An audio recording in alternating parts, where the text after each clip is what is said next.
e semana passada foi mesmo de todo impossível, porque com tantas umidades e tanto frio, acabei por, na semana passada estava mesmo com a voz e a garganta aqui toda avariada.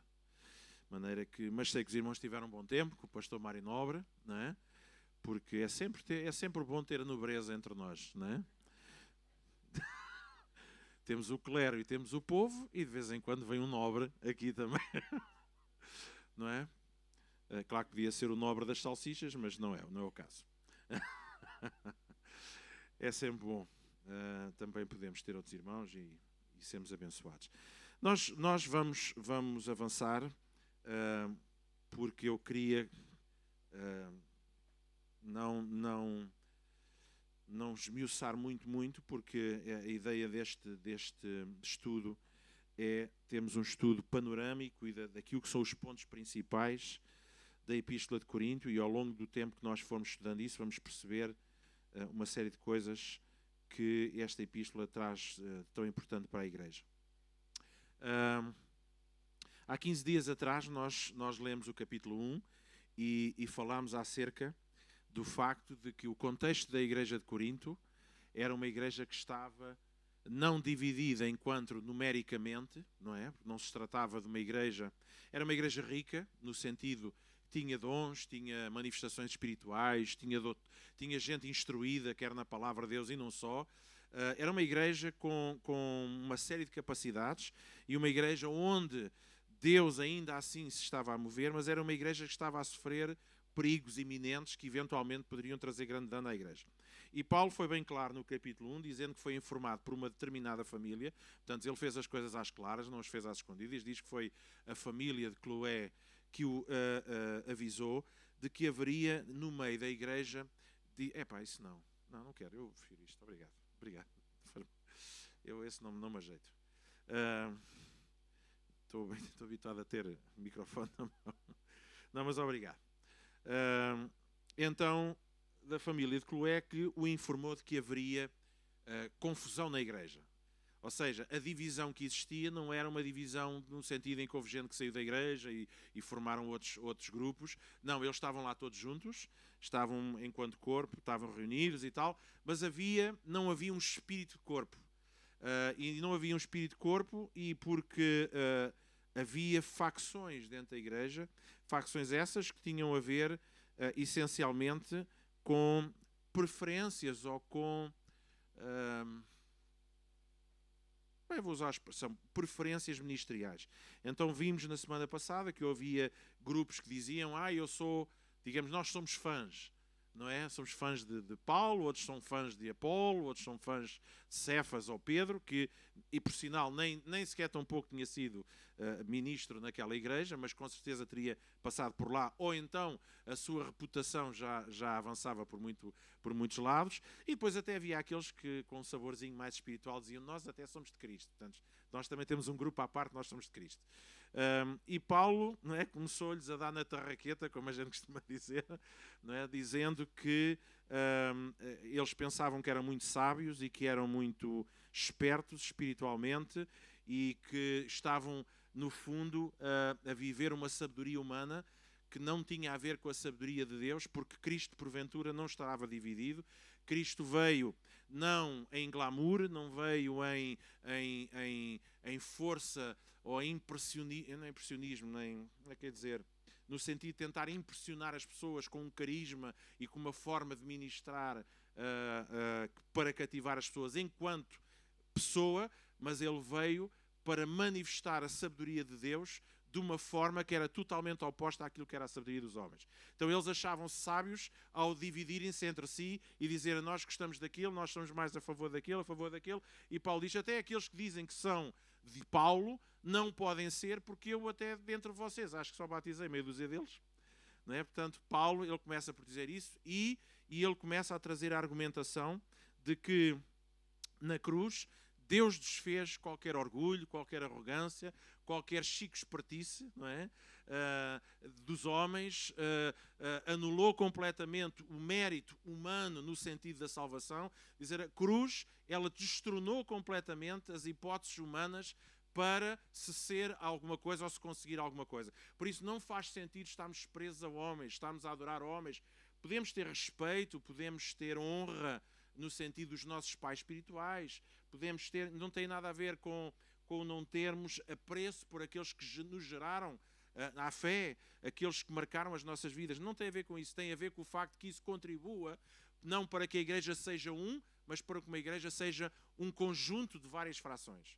E Paulo, ele diz, a cruz, ela derrubou tudo isso. Jesus manifestou uma sabedoria completamente diferente. E aí Deus revela a sua glória, ou seja, uma glória que é a glória de Deus, o amor de Deus, a graça de Deus, o poder de Deus para a salvação, mas através de fraqueza. O oposto, vejam bem, e nós agora no capítulo 2 vamos ver outra vez Paulo a insistir sobre isto, porque para Paulo não fazia qualquer sentido uma igreja estar dividida por preferências ministeriais quando Cristo na cruz, ele não veio para impressionar as pessoas no sentido... Hoje há pessoas que dizem, ai, coitadinho de Jesus, foi tão querido ir ali à cruz e sofrer por nós, mas não é isso que Jesus não quer que a gente olhe para o acto em si. Hoje há muitas pessoas que estão preocupadas se Jesus deitou sangue daqui ou deitou sangue da lá. Posso usar este? Obrigado. 1, 2. Assim está melhor. Não é? As pessoas... Muitas vezes hoje as pessoas pensam em Cristo, em Jesus, por aquilo que ele sofreu, pelas dores que ele sofreu. Alguém percebe o que é que eu estou a dizer? Pelo acto em si, e avalia-se aquilo no sentido humano, e as pessoas dizem, eu gosto tanto de Jesus, realmente foi fantástico. E é verdade, na sua ação nós podemos ver expressão de Deus. Mas aquilo que aconteceu na cruz foi muito mais do que aquilo que se viu em termos físicos. Foi aquilo que aconteceu no sentido espiritual, foi as vitórias que aconteceu, a libertação que foi dada, a cura que foi liberta, o preço que foi pago pela nossa ofensa. Aquilo que aconteceu em forma de glória e poder na cruz não é o facto de vermos ali uma pessoa em fraqueza humana. Foi aquilo que foi o fruto da sua obra ali. Alguém percebe o que é que eu estou a dizer? Então, Paulo está a dizer que a cruz em si mesmo não tem nada de atraente. Por isso é loucura para aqueles que tentam racionalizar a cruz. Era escândalo para os judeus, porque até Jesus até morreu como um criminoso, como um marginal na cruz, como os bandidos do seu tempo. Alguém percebe o que é que eu estou a dizer? E Paulo estava a dizer, não faz sentido a igreja estar dividida ou estar presa a performances humanas, quando Cristo na cruz mostrou precisamente o contrário. Jesus veio se manifestar em fraqueza humana para revelar o poder de Deus. Certo? E vemos esta argumentação de Paulo em muitas epístolas, sempre no sentido, quando nós estamos fracos aí somos fortes, porque é na fraqueza que o poder de Deus se manifesta. Então a força de uma igreja, a glória de uma igreja, não está no carisma dos seus mais altos dignatários, do seu pastor, ou dos seus líderes, ou da sua dinâmica, ou dos seus ministérios. A glória da igreja está no facto de que a cruz continua a ser o valor mais alto no meio da nossa fé e da nossa vivência enquanto cristãos. E Paulo desfaz aquela ideia sabichona daquela gente que se achavam muito sábios, mas que estavam a permitir que preferências pessoais dividissem o corpo. Em vez de todos estarem à volta da cruz como um símbolo e uma manifestação de Deus, no sentido de dizer assim, não há homem nenhum que valha a pena, só Cristo, certo? Então não fazia sentido. Então Paulo traz a argumentação da cruz de Cristo como aquela cruz que desfez qualquer oportunidade humana de ter mérito na salvação de quem quer que seja. Apenas a cruz deve ser exaltada no nosso meio. E a cruz desfaz as nossas opiniões, os nossos planos, as nossas inclinações. E com isto não estou a dizer, mais uma vez, que nós não estou com isto a dizer que a gente não tem gostos pessoais e não se identifica com... Estamos a dizer se isto nos impede de continuarmos a contribuir para que uma igreja seja e cresça em unidade e em comunidade. Que era isso que não estava a acontecer em Coríntios. No capítulo 2, Paulo começa aqui a desenvolver um outro aspecto. Se no capítulo 1 ele desenvolve a argumentação da cruz de Cristo, no capítulo 2 ele desenvolve a argumentação do papel do Espírito Santo no surgimento da igreja, logo na salvação das pessoas. Logo, não há mérito nenhum, nem crédito nenhum, em quem quer que seja, porque o fruto é fruto do trabalho do Espírito Santo e não das pessoas. Certo? E nós vamos ver isso um pouco mais à frente. Paulo, ele estabelece comunidades em todo o mundo, em todo lugar, ele prega a palavra de Deus, lança a semente da palavra de Deus, a semente entra no coração das pessoas, começa a germinar e isso provoca com que as pessoas elas se arrependam, que elas sejam tocadas por Deus e que elas venham ao conhecimento da salvação, certo? Esse é o caminho. Então, se esse é o caminho, onde é que está o mérito humano na salvação das pessoas? Onde é que está o mérito de Pedro, de Paulo, de Cefas, de Apolo, ou de quem quer que seja, de Luís Miguel, pastor João Pedro, pastor Paulo Cardoso, agora estou a falar aqui de pastores que passaram por aqui. Onde está o mérito dessas pessoas? Não há mérito nenhum, porque o mérito está na palavra e no poder do Espírito Santo, que através da palavra convence as pessoas. Logo não faz sentido ficarmos presos a pessoas. Né? E aquela ideia que eu dei há 15 dias atrás, do irmão Leonídio, não é? Que 8 anos depois de ir a uma igreja, alguém chegou ao pé do pastor, lembra-se de mim, há 8 anos que me entreguei assim. Não é? Porque às vezes as pessoas ficam presas pelas pessoas, tudo bem, somos marcados, influenciados, temos esse exemplo, Paulo dizia, sendo meus imitadores como eu sou de Cristo, mas aí ele mesmo dizia, Cristo, ele em si mesmo não se glorificou ele mesmo. Depois quem o glorificou foi o Pai. Não é? Até mesmo Cristo a si mesmo se coloca na posição para aquilo que ele veio. Eu vim apenas para ser cordeiro. E para ser cordeiro é para ser morto. Certo? E diz que é o Pai que o glorifica depois pela obra que ele cumpriu, pela obediência que ele fez. Então, tudo na palavra de Deus, tudo no reino de Deus, aponta e nos leva para aquilo que cantámos hoje, Cristo centro da nossa vida, a sua obra como centro da nossa vida, certo? E a única coisa que nos deve... No outro dia pus no Facebook um pensamento de um homem que é A.W. Tozer, que é um grande escritor, já muito antigo, mas influente no meio cristão. E ele dizia que em muitos sítios cada vez é mais difícil de atrair pessoas à igreja, onde a única atração é Deus. Onde a única atração é Deus.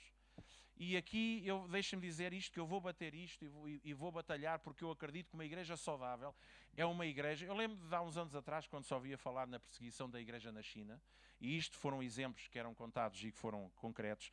Eu lembro de um caso de uma igreja em que todas as semanas as autoridades iam lá e prendiam o pastor. Mas nunca era o mesmo. Até que um dia houve alguém que perguntou, então, afinal de contas, quantos pastores é que vocês têm aqui na igreja? Todos nós somos pastores. Quando um é preso, o outro levanta-se. A igreja não para por causa disso. Alguém percebe o que é que eu estou a dizer? Porque hoje há uma ideia, e é perceptível aquilo que a gente vê ao longo do nosso mundo, e sobretudo no meio evangélico, de que hoje existem muitas igrejas que estão baseadas no culto da personalidade. Aquela igreja quase que é conhecida apenas pelo pastor e não pelo seu testemunho, e não pela sua obra, e não pelo seu caráter, e não pela sua maturidade, mas é a igreja do pastor Y, ou do apóstolo, ou da epístola, não é? E eu sou defensor e cada vez creio mais nisso, que o poder de uma igreja está Cristo no centro da igreja, e no poder do Espírito Santo, que através da palavra de Deus convence os corações, transforma os corações, traz crescimento, traz desenvolvimento, porque toda a comunidade vive, cresce à volta desta realidade e desta vida e não à volta de uma pessoa. Paulo está a argumentar totalmente isto. Diz assim, pá, vocês não se agarrem a pessoas porque isto não faz sentido. Se a igreja hoje surgiu e existe, eu nem tenho qualquer mérito nisso. Em primeiro lugar, porque o poder está na semente que foi lançada. É a palavra que gera. E nós encontramos isso na palavra, nós fomos gerados por uma semente incorruptível. Não fomos gerados pelas pessoas, fomos gerados pela semente, que eventualmente alguém depositou. Mas é a semente que gera em nós. Amém? E essa semente, por sua vez, impregnada do Espírito Santo, leva a pessoa ao crescimento, ao desenvolvimento e à frutificação. Paulo teria toda a inclinação, e poderia, a inclinação, todo o direito de dizer, e às vezes ele saca um bocadinho dos galões, mas mais no sentido de dizer, eu tenho autoridade para vos chamar à razão. Eu sou o apóstolo chamado por Deus. Eu, em muitos casos, eu vos gerei. Eu tenho a autoridade para vos chamar a atenção. Mas era só nestes casos que às vezes Paulo tinha a necessidade de dizer, atenção, que eu fui vosso pai espiritual. Atenção, que eu tenho aqui uma responsabilidade. Mas nunca para tirar dividendos, nem nunca para chamar a atenção sobre si, dizendo, eu sou o grande homem de Deus que plantei estas igrejas todas. E mais tarde, em algum dos capítulos, nós vamos passar por um capítulo que eu adoro, quando Paulo diz, eu sou o mais pequenino deles todos. Eu sou o mais pequeno do meio de todos os apóstolos e toda a gente. Eu sou o mais pequenino. Eu gosto mesmo desta epístola. A partir vamos ler do versículo 1 ao versículo 6, Paulo desenvolve aqui a argumentação dizendo que foi o Espírito de Deus que revestiu de poder a pregação do Evangelho. Ou seja, Paulo reconhece que, e já vamos ler aqui, versículo 1 a 6. Eu, irmãos, quando fui ter convosco, anunciando-vos o testemunho de Deus, não o fiz com palavras de persuasão, noutras linguagem como esta diz, com ostentação de linguagem, ou seja, com palavras caras, não é? Ou muito eloquentes, ou de sabedoria, porque decidi nada saber entre vós, senão a Jesus Cristo e este crucificado. E foi em fraqueza, foi em temor e grande temor que eu estive no vosso meio. Portanto, eu não fui para aí armado, eu agora ia dizer o nome, mas não vou dizer.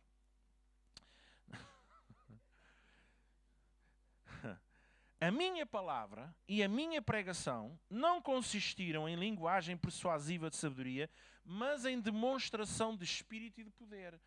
E, claro, que falámos isto há 15 dias atrás, que esta manifestação de poder tem a ver pontualmente com milagres que possam ter acontecido, com manifestações espirituais que aconteceram, mas Paulo aqui está a fazer a mesma conotação com a cruz de Cristo.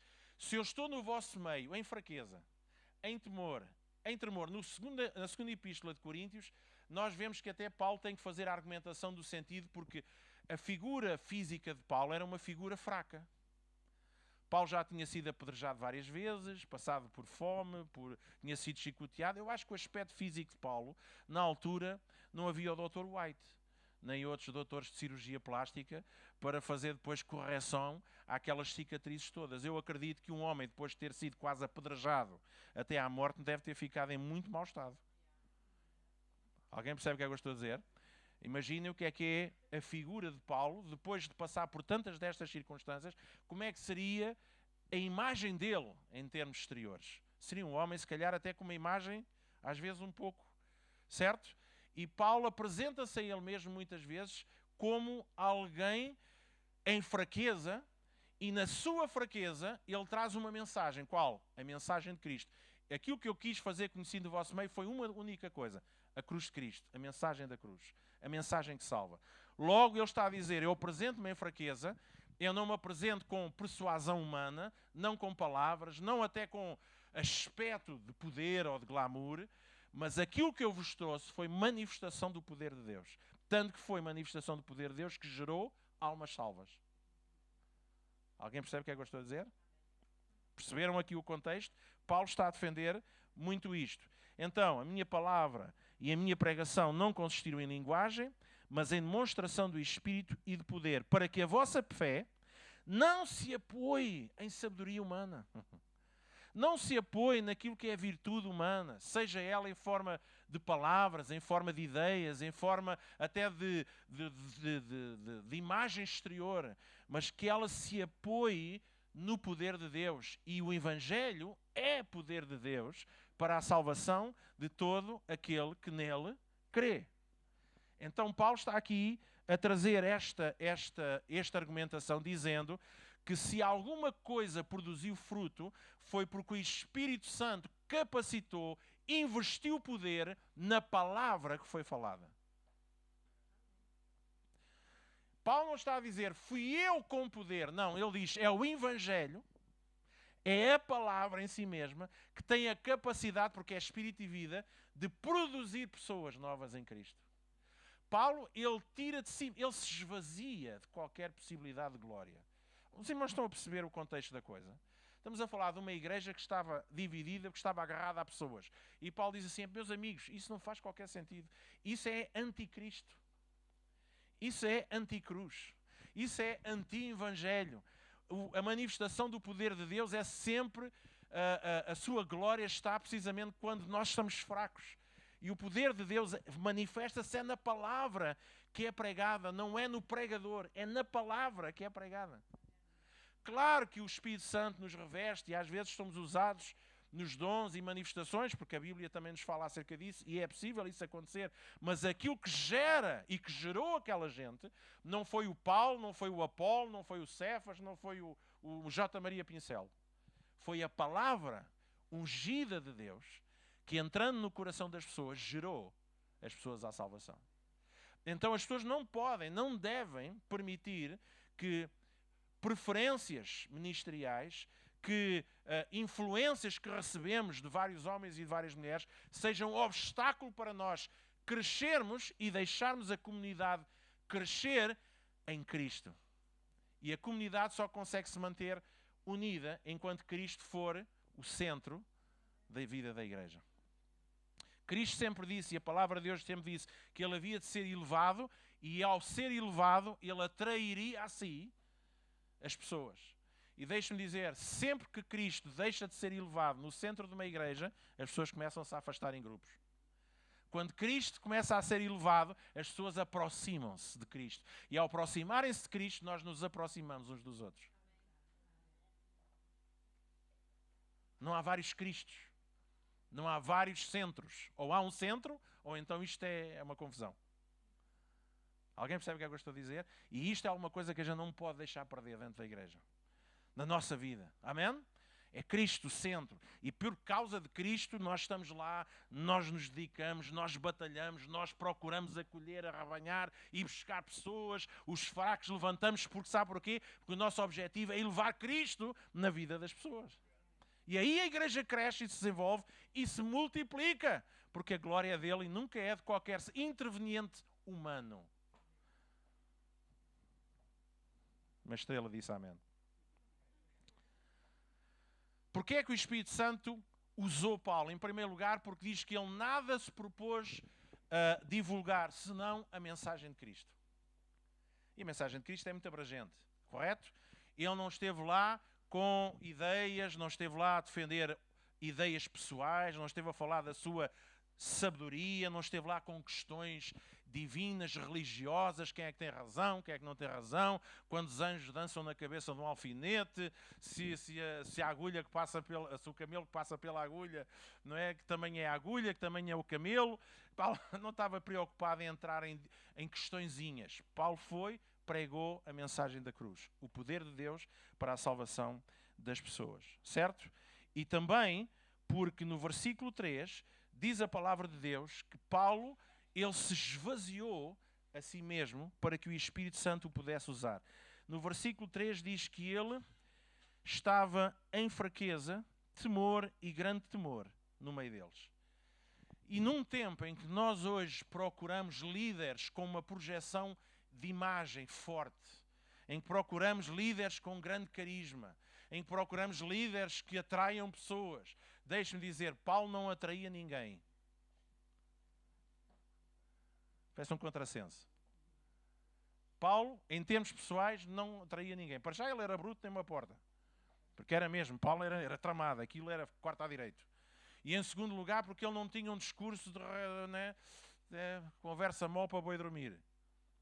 Ele cortava à direito. Ele apresentava a mensagem da cruz. Ele não estava ali para atrair as pessoas por causa da sua personalidade. Porque ele não estava ali para elevar a sua personalidade ou a personalidade de qualquer homem. A não ser a de Cristo. E ele se esvaziou. E porque Cristo para ele era de tal maneira importante, ele foi em temor e em tremor.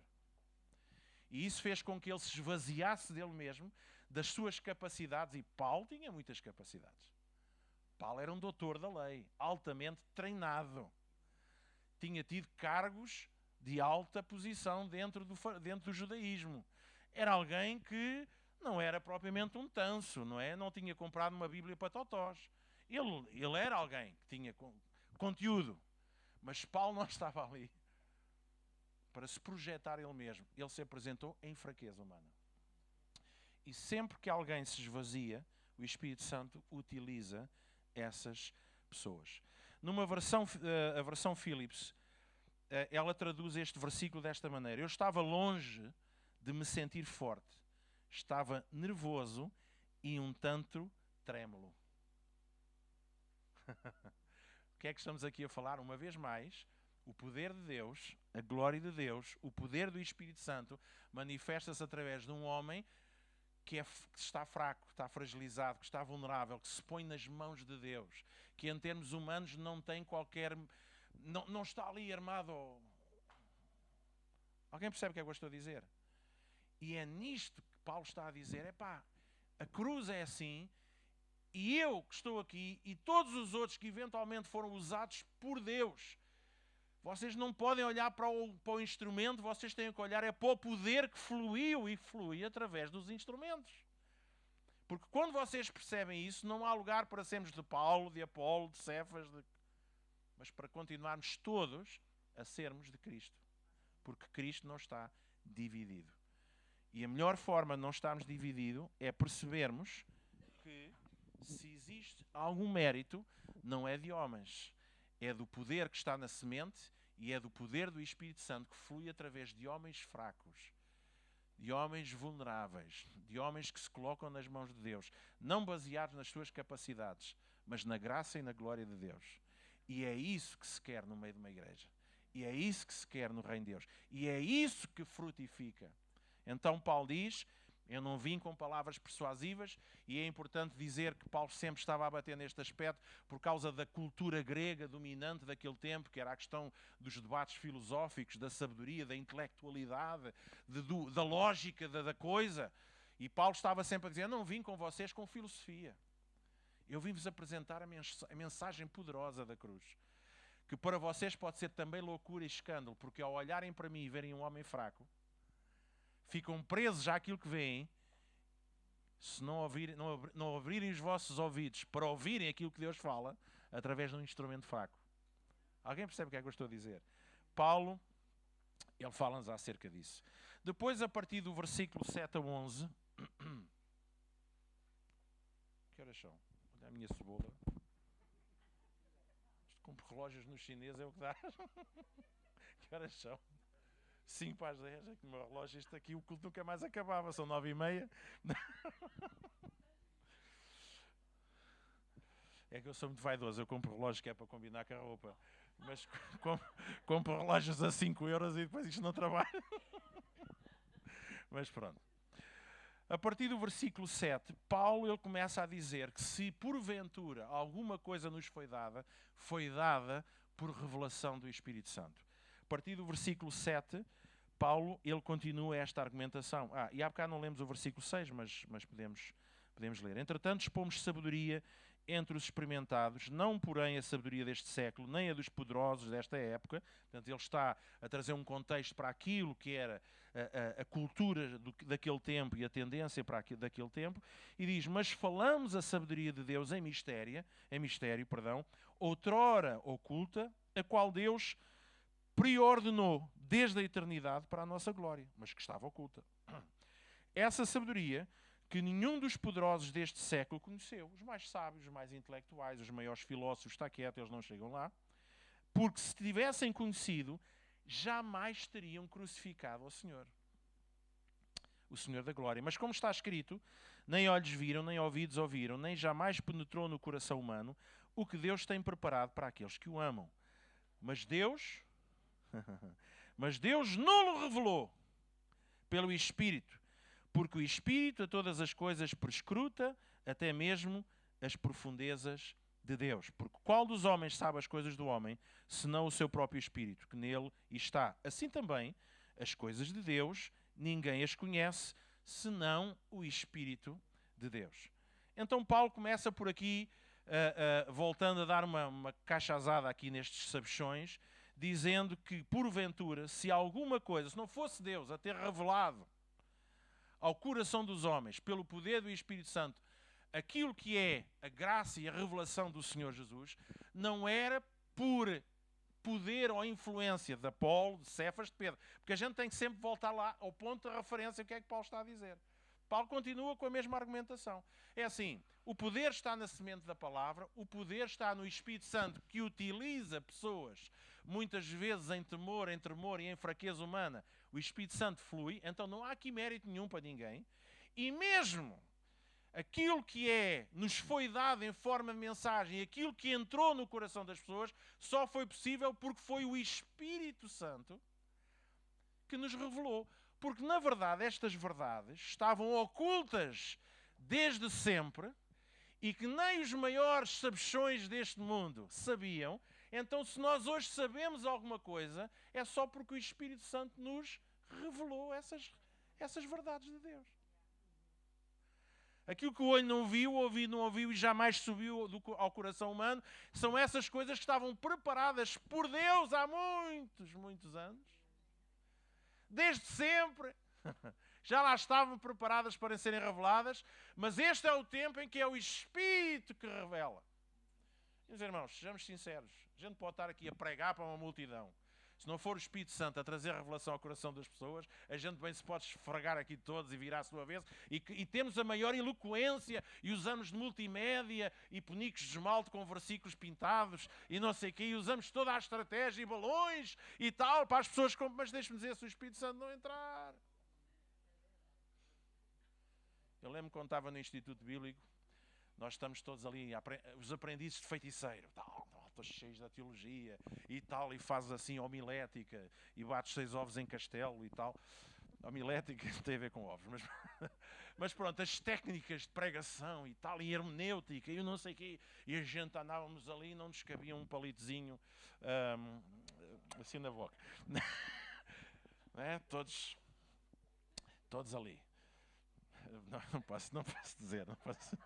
Bem, e sabe, a gente vem para o ministério, e eu, apesar de tudo, desde criança, que tinha crescido na igreja, a trabalhar na igreja, portanto era alguém que estava habituado até a fazer tudo, nunca tive desses problemas.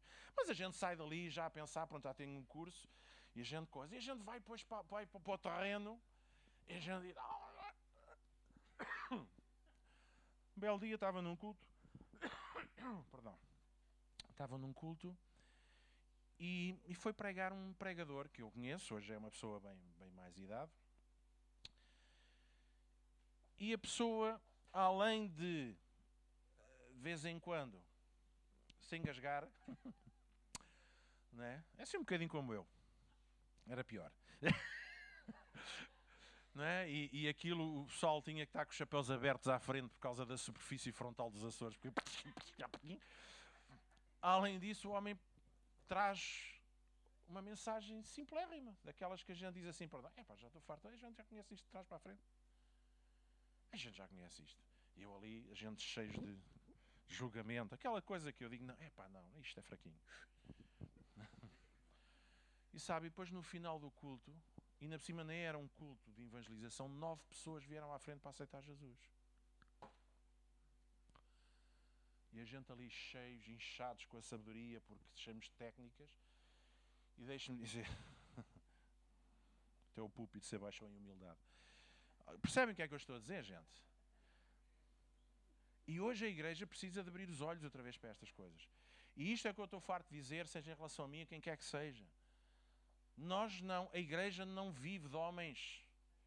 Vive com homens, não é? E com mulheres, não é? Mas somos pessoas, vivemos para servir pessoas, mas o que é que seja que tenha acontecido, o facto de estarmos aqui hoje, toda a gente que eventualmente, verdadeiramente passou por um novo nascimento, não foi gerado por eloquência de oradores. Não foi gerado porque uma igreja tem mais disto ou mais daquilo. Foi gerado por causa do poder da palavra de Deus, que é capacitada pelo Espírito Santo e através de homens que se esvaziam de si mesmos, das suas capacidades pessoais para serem usados por Deus. Por isso é que às vezes as pessoas que mais pessoas ganham para Jesus são aqueles mais simples e mais humildes e aqueles pelos quais nós não damos nada.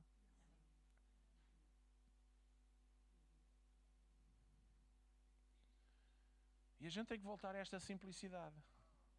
Voltarmos a olhar para Cristo, voltarmos a olhar para Ele como a razão de estarmos aqui, a razão de vivermos a nossa fé, a razão de trabalharmos para que uma igreja, para que uma casa se encha, mas não é mais do que uma casa se encha, é porque a casa cheia é porque traduz mais pessoas com Cristo.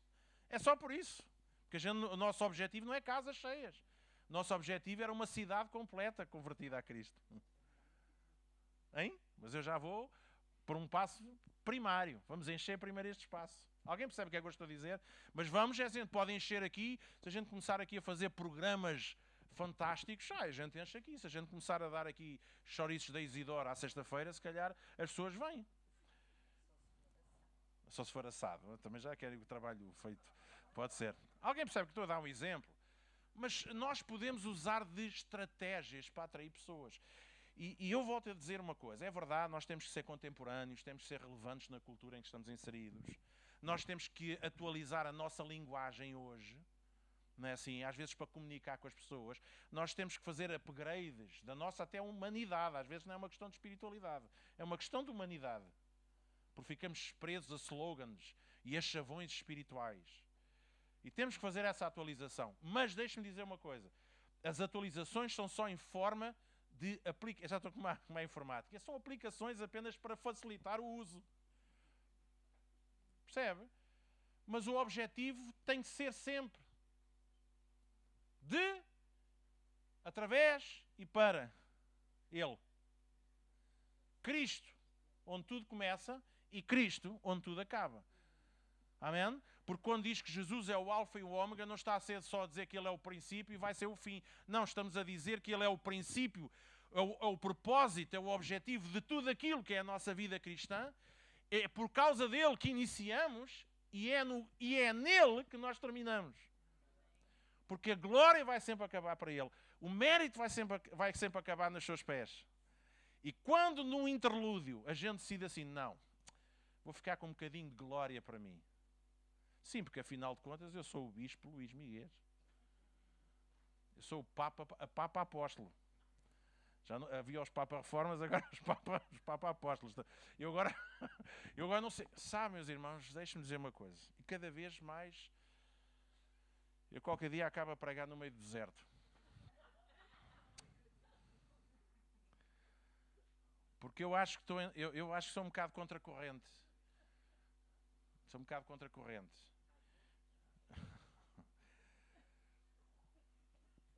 Porque eu acho que cada vez mais o elemento humano tem que se esconder atrás de Cristo. Paulo fala tanto acerca disso. Não sou eu, gente. Não olhem para mim. Não fiquem presos a mim. Eu sou apenas um instrumento. Eu não vivo mais eu. É Cristo que vive em mim. Eu estou escondido atrás de Cristo. Aquilo que eu quero que vocês vejam a mim, que seja Cristo, pá. E naquilo que já é Cristo, vocês vão poder imitar. Aquilo que não é Cristo ainda, porque ainda ando aqui a lutar com a minha carne. Sou teimoso também. Sou às vezes duro.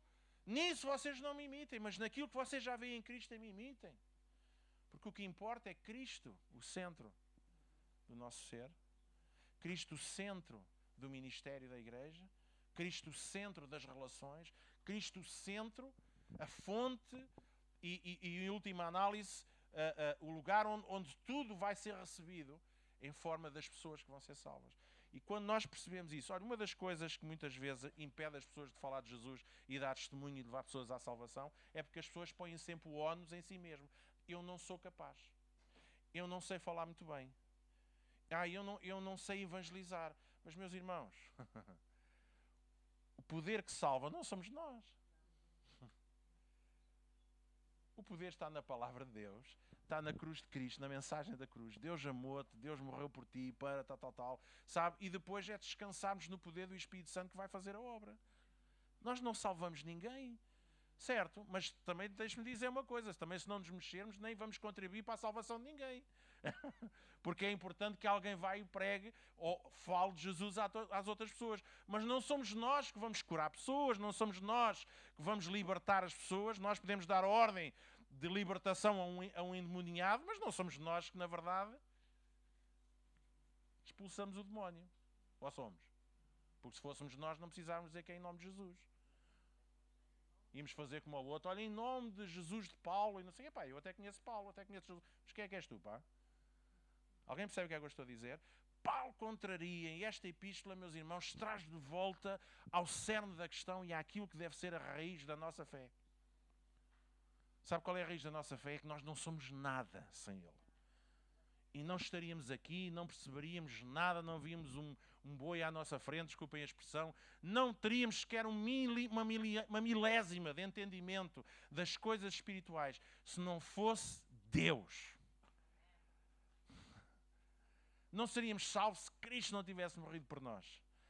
Não teríamos sequer recebido, ouvido, recebido a revelação, porque há aqui dois fatores. Há o receber e há depois o entender, que nós vamos ao ponto a seguir.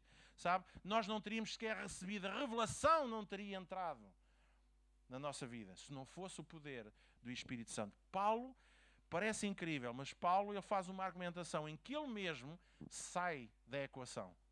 Ele diz, eu nem sequer aqui importo para coisa nenhuma. Eu só fui um instrumento, eu só fui uma ferramenta.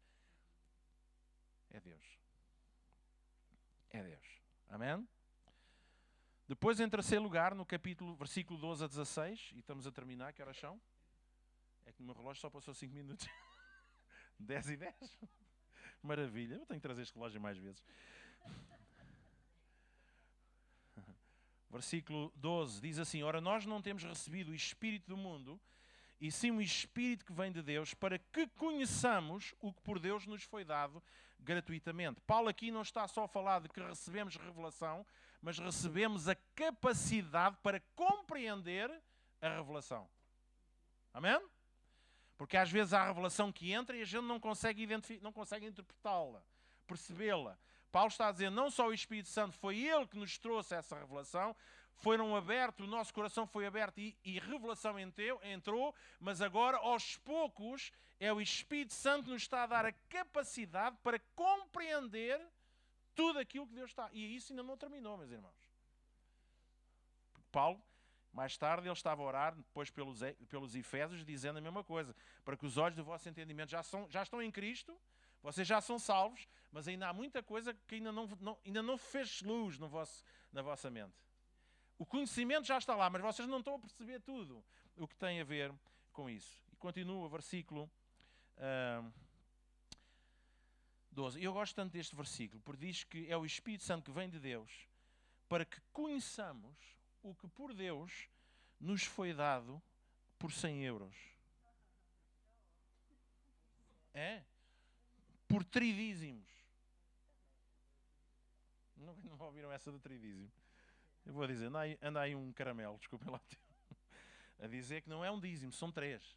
É um para o Pai, outro para o Filho e outro para o Espírito Santo. Mas pronto, fiquem de olhos abertos. Ok? Mas isso depois é para outra coisa. Agora diz aqui, o que por Deus nos foi dado gratuitamente. Isso significa pela graça. Isso é de graça, a gente quer. Disto também falamos, não em palavras ensinadas pela sabedoria humana, mas ensinadas pelo Espírito. E essa sabedoria, essa capacidade de discernirmos, percebermos as coisas, faz com que nós possamos conferir coisas espirituais com coisas espirituais. Então, mas como é que se compara coisas espirituais com coisas espirituais? Porque aqui na palavra original, aqui as duas palavras espirituais são diferentes. Coisas espirituais no sentido boas, de Deus, e coisas espirituosas, espiritualistas, coisas que, percebe, que têm imagem de piedade e têm imagem divina, mas não têm nada a ver. Muitas vezes até vêm com influências menos puras e menos corretas. E nós, porque vamos apercebendo o que Deus nos deu gratuitamente, Deus dá-nos a capacidade de discernirmos aquilo que Deus nos dá. Então, quando vem um discurso que diz que não é bem assim, a gente... Oi? Quando vem um falso profeta, oi? Quando vem alguém, pode não ser falso profeta, mas está enganado em alguns pontos, vem e diz algumas coisas, espera lá, aqui qualquer coisa que não joga. E a gente consegue conferir as coisas espirituais com as coisas espirituais. Ou seja, se não fosse Deus, nós não seríamos capazes de saber o que Deus está a pensar. Deus dá-nos a capacidade de perceber. E continuamos. E depois diz, versículo 14, ora, o homem natural não aceita as coisas do Espírito de Deus porque lhe são loucura. Ou seja, isto não vai lá com a cabecinha humana. Eu meti uma fotografia no Facebook, eu estou sempre a usar o Facebook, é um púlpito que eu tenho. em que é uma imagem com vários fósforos e há um fósforo que está saído a arder. E diz que quando uma pessoa, como é que é? Lembras-te, uma pessoa animada ou uma pessoa, o ânimo de um pode incendiar, ou não é incendiar, ou não é incendiar, pronto, é mobilizar o resto das pessoas, entusiasmá-las também. E eu pus lá, a não ser quando aqueles que já têm a cabecinha toda queimada. Né? Já têm a cabecinha toda queimada.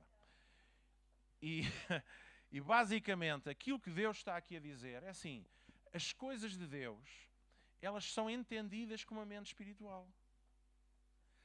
Ora, se as coisas de Deus não são entendidas com uma mente, por mais desenvolvida que ela seja, instruída, inteligente, genial, em termos humanos, se ela não é capaz, por si só, de entender as coisas espirituais, então quem é que nos faz entender as coisas espirituais? Espírito Santo. Então onde é que está o mérito do ser humano? Onde é que está o mérito de qualquer pregador, de qualquer pastor, evangelista, qualquer homem ou mulher que, mesmo que seja usado por Deus, é isso mesmo, é usado por Deus. O único mérito que foi é que ele se deixou usar. Porque de resto quem fez tudo foi Deus. Não há mérito, gente. Se não há mérito, estamos todos iguais. Só somos alguma coisa porque Cristo continua a ser o centro da nossa vida. Hein? Se Ele não nos contasse Deus, nós jamais iríamos compreender as profundezas de Deus. Lá no versículo 10 diz, Deus nos revelou. E aqui Deus nos faz conhecer. Coisa fantástica. Versículo 15. Porém o homem espiritual... Versículo 14 não acabamos. Portanto, no meu relógio ainda são 25 para as 10. Ora, nós não temos... versículo 14. Ora, o homem natural não aceita as coisas do Espírito de Deus porque lhe são loucura. E não pode entendê-las porque elas se discernem espiritualmente. Gente, então vocês que estão aí na igreja a dizer que são de Paulo, de Cefas, de Pedro, são da Maria Cachucha e não sei o quê, e da Amália Rodrigues.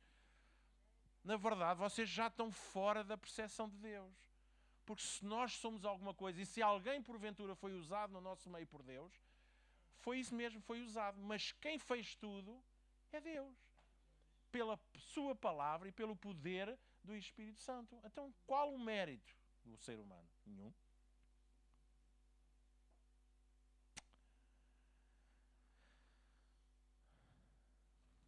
Vamos terminar. O homem natural, versículo 14.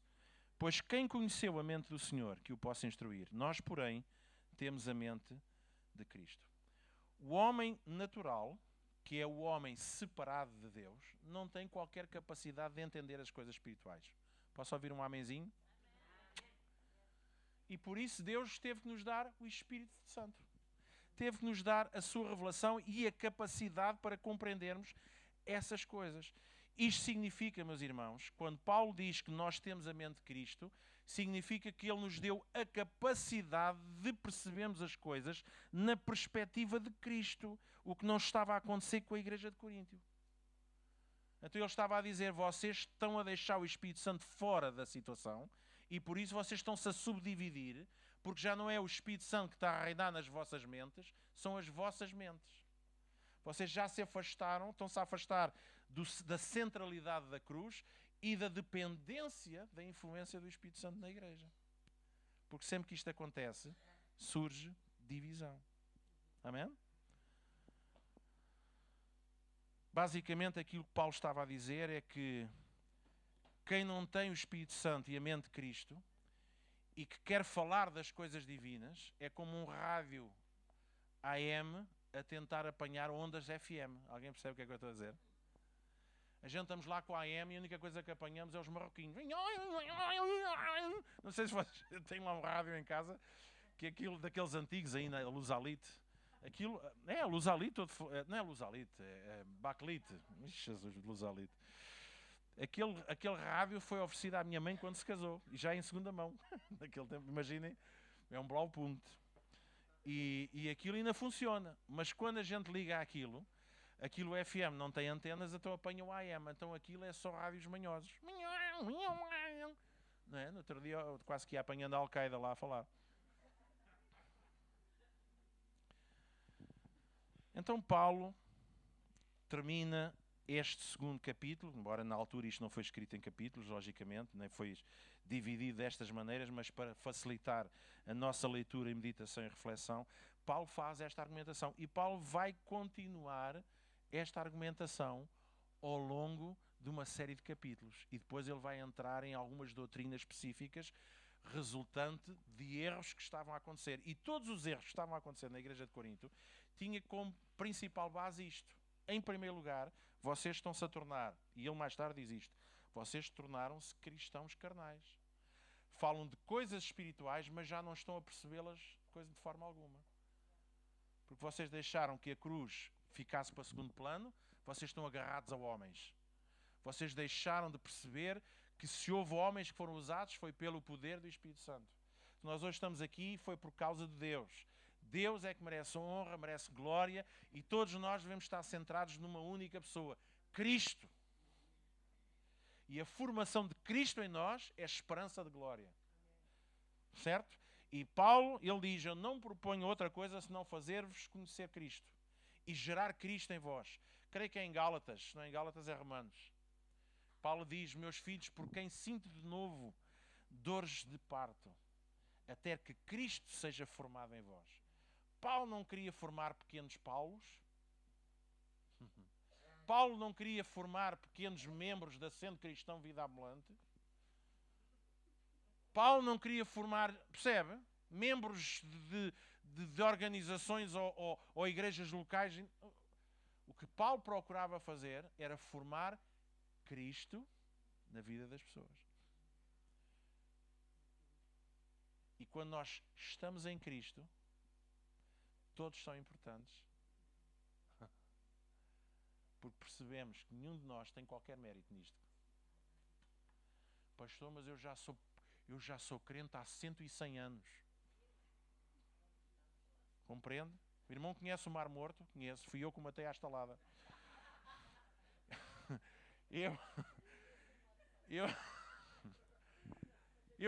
Eu aconteci, meu irmão, não fez coisa nenhuma. Se a gente fez alguma coisa, dê glória a Deus por poder ter sido usado por Ele e ser usado por Ele. Somos salvos. Foi o irmão A, B, C e D que me levou a Jesus. Graças a Deus, então fique com Jesus.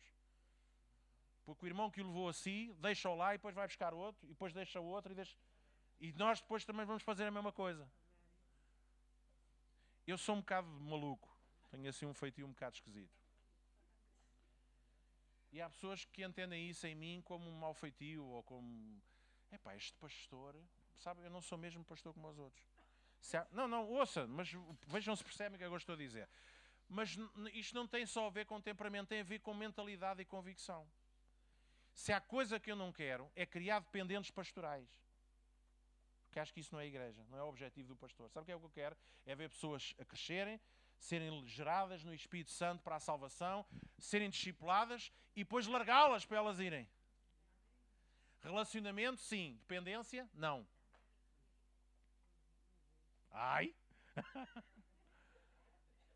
Alguém percebe o que eu estou a dizer? Estou a falar de mim. E às vezes as pessoas, e a gente influencia, discipula e abençoa e gastamos tempo e sempre estamos disponíveis para as pessoas. Mas o meu objetivo é ver essas pessoas a andar para a frente. Assim, bem, agora ia dizer, mas não vou dizer. É uma palavra mais prática. Que horas são? Meia-noite? Que horas são? 10h20. Terminamos. Não, mas os irmãos